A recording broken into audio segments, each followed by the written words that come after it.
Esse é o tema que a gente vai falar hoje para você. Olha, presta atenção. Obedeça mesmo sem entender. A fé começa onde termina o controle. Então, vamos para a mensagem. Diz assim, olha. Então disse o Senhor a Josué: olha, entreguei na tua mão Jericó, o seu rei e os seus valentes. Vós, pois, todos os homens de guerra, rodeareis a cidade, cercando-a uma vez. Assim farei por 6 dias. Palavra do Senhor nosso Deus. Digam todos glórias a Deus. Muito bem, povo querido, povo amado. Olha, atenta para aquilo que o pastor vai te ensinar e te falar agora, porque é muito importante. Aquela instrução, povo de Deus, parecia assim meio sem pé e sem cabeça, meio sem sentido, porque os inimigos estão lá, a gente rodeando a cidade. Pode ser que eles nos ataquem, joguem flechas, pedras, enfim. Mas qual é o sentido de eu rodear essa cidade? Eu preciso entrar nela. Rodear não resolve o meu problema. E aí, povo de Deus, que entra a nossa mensagem de hoje, que é para você poder compreender e entender a importância de você obedecer quando Deus fala com você. Josué não tinha a menor condição de derrubar aquela muralha, então o controle já saiu das mãos dele. Quando o problema que eu estou enfrentando é maior do que eu, é mais forte que eu não tenho condições de vencê-lo, então eu perdi o controle. Alguém está compreendendo, pastor? Quando você está lutando contra uma doença, mas por mais que você tente, por mais que você faça o tratamento, tome remédios, mas não está adiantando, saiu do seu controle. Quando a dívida atingiu um patamar estratosférico, um valor imenso, que você não tem condições de pagar, então saiu do seu controle. Quando o filho mergulhou nas drogas, está dependente químico e vendendo as coisas dentro de casa para sustentar o vício, então saiu do controle dele e do seu. E aí, minha irmã, meu irmão, nesse momento, só Deus para poder mudar e trazer o controle de volta para a sua vida. Trazer o controle de volta para você e fazer o milagre acontecer. Porém, meu povo, aí vai entrar uma arma poderosíssima, que se a gente não tiver condições de cumprir isso, não vai acontecer o milagre, que é a obediência. A gente vive numa geração, nos tempos de hoje, onde a obediência é muito difícil, povo de Deus. Por quê? Porque primeiro a gente tenta entender, a gente quer razões, a gente quer explicações para, se estivermos de acordo, se concordarmos com a explicação, se fizer sentido para nós, então sim, a gente vai obedecer. Se tiver alguma garantia de que vai dar certo, explicações lógicas, 2 mais 2 são 4, aí sim, não, então eu vou fazer porque eu vejo um sentido. O problema é que a fé, ela não tem nenhuma explicação lógica. A fé, como eu disse, começa exatamente quando o controle vai embora, quando 2 mais 2 não dá mais 4, ou não, o 4 já não é suficiente para resolver o problema. Obedecer, mesmo sem entender, é o maior sinal de confiança de que aquela pessoa a quem você está obedecendo tem o controle, tem o poder e tem a solução para a sua vida. Quando você obedece a Deus, mesmo sem entender o que Deus está realmente falando, porque não é fácil, pensa comigo, eu estou diante de uma muralha de pedras, eu preciso conquistar, entrar nessa cidade, eu preciso atravessar essa muralha, mas Deus manda eu dar voltas. Não tem sentido lógico. Alguém está compreendendo, pastor? Você está entendendo o que o pastor está dizendo? Muitas vezes Deus pede isso para mim, muitas vezes Deus pede isso para você, minha irmã. Muitas vezes Deus pede para a gente coisas que não faz sentido para a gente. Não tem.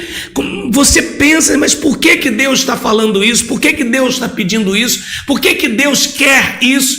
Não, isso não tem lógica. Pois é, mas a fé pede coisas para a gente sem lógica.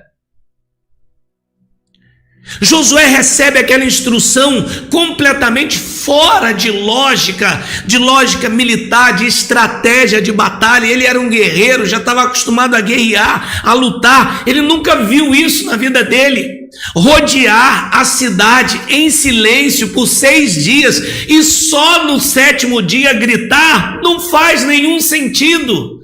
Isso não fazia sentido militar, isso não fazia sentido estratégico, isso não fazia sentido espiritual, isso não fazia sentido racional, mas era o plano de Deus. Deus pede coisas para a gente muitas das vezes, por Deus, que desafia a ciência, desafia a economia, desafia a lógica, desafia tudo, mas Deus está no controle. Deus, Ele não precisa que algo faça sentido, Ele só precisa que seja feito, ou que eu obedeça, ou que aquilo que Ele deseja seja obedecido. Você está compreendendo, pastor? Ele não precisa que faça sentido, precisa que obedeça. E nos tempos de hoje, onde obediência, povo de Deus, é tão complicado, por isso que é difícil os milagres se manifestarem. Então presta atenção no que eu vou te falar para você entender e a gente poder orar. Muitas vezes, Deus, Ele pode pedir para você perdoar quem te feriu, e isso parece para você injusto, mas o perdão gera cura e libertação.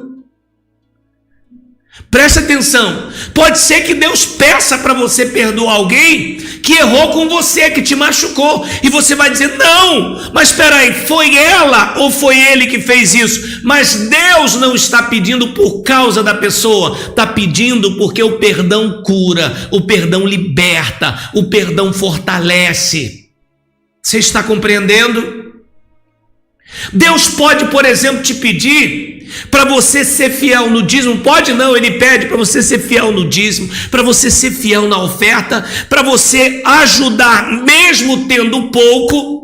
Isso para você muitas vezes parece, mas como? Eu é que estou precisando de dinheiro, eu estou apertado, como é possível? Como é possível? Elias chega na porta da viúva de Sarepta e diz assim, olha, você pode trazer alguma coisa para eu comer? E a mulher diz, mas eu não tenho, tudo que eu tenho aqui, eu vou fazer para mim e para o meu filho, depois a gente vai morrer de fome. E Elias diz assim, não, mas tudo bem, primeiro faz do jeito que eu estou pedindo, porque não vai faltar. Meu povo, é isso, quando você prioriza o reino de Deus na sua fidelidade, na sua oferta, crendo, confiando que Deus é o grande Jeová Jireh, o Deus da provisão, mesmo que pareça naquele momento sem sentido, eu estou precisando, mas Deus está me pedindo, é porque Ele vai trazer a provisão. Obedeça. Se você entende, diga amém. O que mais? Deus pode dizer assim, espera. Quando tudo à sua volta e dentro de você diz assim, corre, está na hora, se apressa. Mas se Ele diz espera, é porque com certeza Ele está vendo algo lá na frente que eu não estou, que você não está, e que talvez fosse uma grande tragédia na sua vida, porque não era a hora, não é hora. Espera, não é hora de você casar. Espera, não é hora de você viajar. Espera, não é hora de você comprar isso. Espera, Deus está te enxergando lá na frente e te livrando de armadilhas dessa vida. Amém, meu povo? Quem está comigo? Será que Deus está falando com alguém aqui nessa noite para você entender o que é obedecer sem entender? Deus pede para a gente: para de olhar para trás, para de olhar, para de lembrar do passado.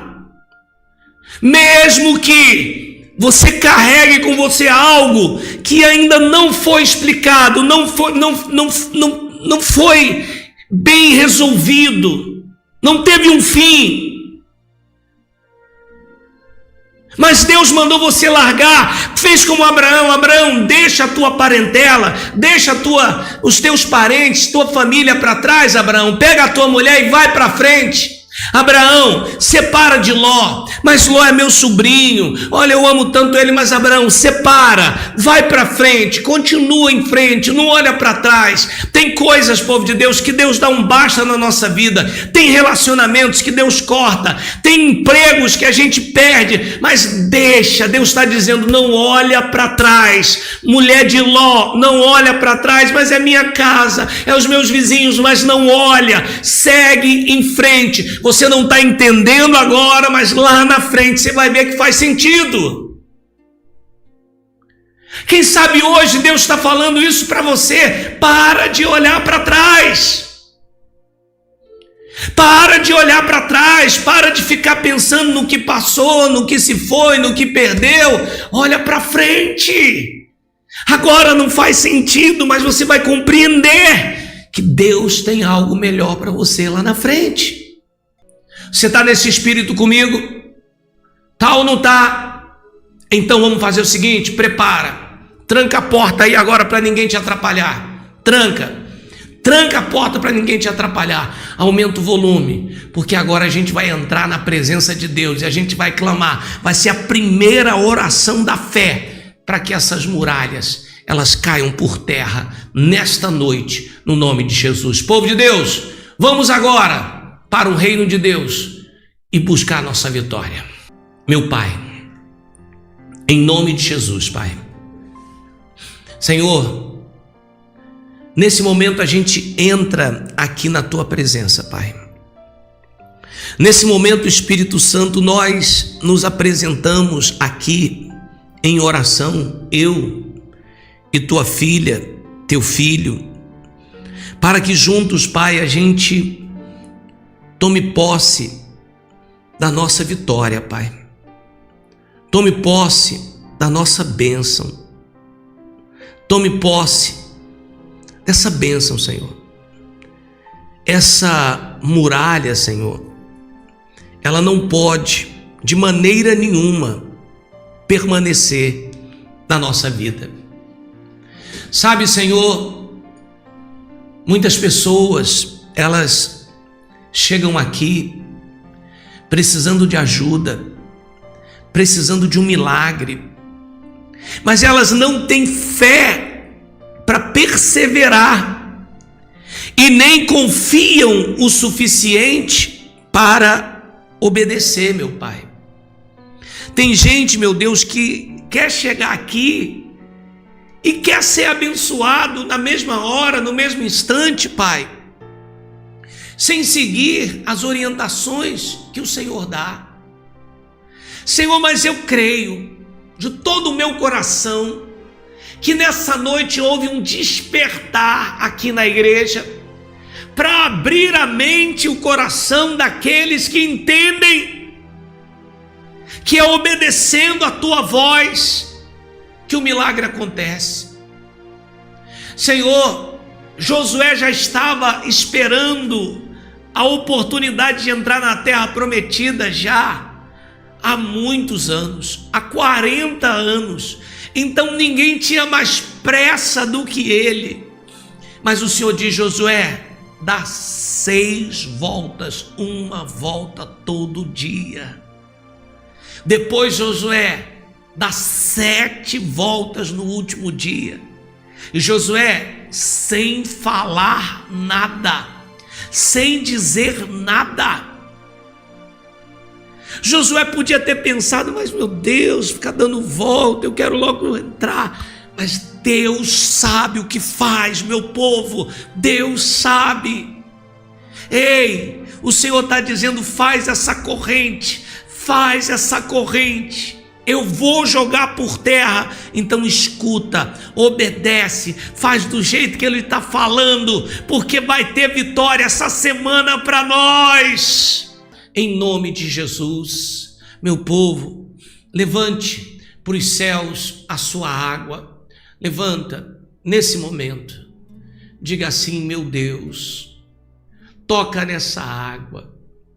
Quando eu beber desta água, eu quero beber meu milagre, quero beber minha vitória, no nome de Jesus. Agora, beba, beba.